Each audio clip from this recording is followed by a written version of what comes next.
લગભગ businessman product બનાવીને સૌથી પહેલી જો કોઈ ભૂલ કરતો હોય ને તો એ છે એમના પ્રોડક્ટનું પેકેજિંગ.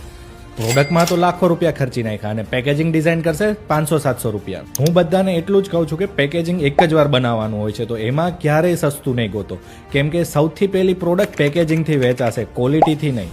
અત્યારે ઘણા બિઝનેસમેન એવું વિચારે છે કે મારી પ્રોડક્ટ સારી છે એટલે વેચાઈ જશે, પણ સત્ય તો એ છે કે અત્યારે લગભગ બધા કસ્ટમર પ્રોડક્ટ ટેસ્ટ કર્યા પહેલા એમનું પેકેજિંગ જોવે છે. તમારી પ્રોડક્ટ જ્યારે સુપરમાર્કેટના સેલ્ફ પર પડી હશે ને તો ત્યારે એમની પાસે ખાલી 3 જ સેકન્ડ હશે કસ્ટમરનું ધ્યાન ખેંચવા માટે. મોટા ભાગના લોકો શું ભૂલ કરે છે, ગમે ત્યાંથી 500-700 રૂપિયાના પેકેજિંગ બનાવી લે છે અને વિચારે છે કે મારી પ્રોડક્ટ વેચાઈ જશે, પણ એ પેકેજિંગમાં ના તો કોઈ બ્રાન્ડ સ્ટોરી હોય છે, ના તો કોઈ સાયકોલોજી હોય છે. અને ત્યાર પછી પ્રોડક્ટ દુકાનમાં ત્યાંની ત્યાં પડી રહેશે, વેચાતી નથી. ખાલી ડિઝાઇન નથી બનાવતા, અમે એ જોઈએ છે કે તમારી પ્રોડક્ટનું કોમ્પિટિટર કોણ છે, એમના ટાર્ગેટ ઓડિયન્સ કોણ છે, અને એ હિસાબથી આખું માર્કેટ પ્રમાણે તમારી પ્રોડક્ટ ડિઝાઇન થતી હોય છે. કયા કલર્સ કસ્ટમર્સને આકર્ષશે અને તમારી બ્રાન્ડની પ્રીમિયમનેસ કેવી રીતે દેખાશે, આ બધું જ્યારે એક પેજ પર આવે છે ને ત્યારે બને છે એક પ્રીમિયમ પેકેજિંગ ડિઝાઇન.